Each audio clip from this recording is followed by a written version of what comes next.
মাকে ভোগ নিবেদনের পর দেখলাম কে যেন হাতে করে ভাঁড় থেকে রাবড়ি খেয়েছে। কাকা পান্নালাল ভট্টাচার্যকে দেখার সৌভাগ্য আমার হয়নি।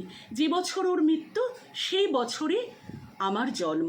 ধনঞ্জয় ভট্টাচার্যের পুত্র দীপঙ্কর ভট্টাচার্যের সঙ্গে বিবাহের সুবাদে আমি ভট্টাচার্য বাড়ির পুত্রবধূ। শ্বশুর মশাইকে না দেখলেও ধনঞ্জয় ভট্টাচার্যের মুখে ওনার অনেক গল্প শুনেছি।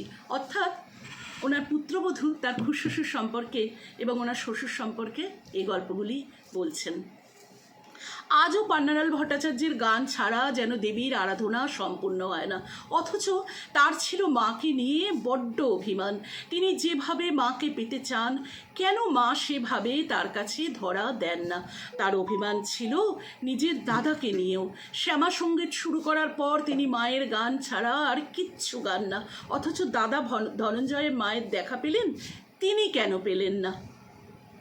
দিন যত এগিয়েছে কাকার এই অভিমান আরও তীব্র হয়েছে। তিনি কালী পুজোর দিন বলছেন যে পাগলের মতো শ্মশানে শ্মশানে ঘুরে বেড়াতেন। বলা হচ্ছে যে যদি মায়ের দেখা পান সেই জন্যে। কাকা বুঝতেই পারেননি যে তিনি নিজ দেহে মাকে ধারণ করেছিলেন, তাই ওর কণ্ঠ থেকে ওইভাবে গানের সময় মায়ের উদ্দেশ্যে আকুতি ঝরে পড়ত। নিজ দেহে দেবীকে ধারণ করলে কেউ কি তাকে দেখতে পায়? এই কথাটা ওনার পুত্রবধূ বলছেন।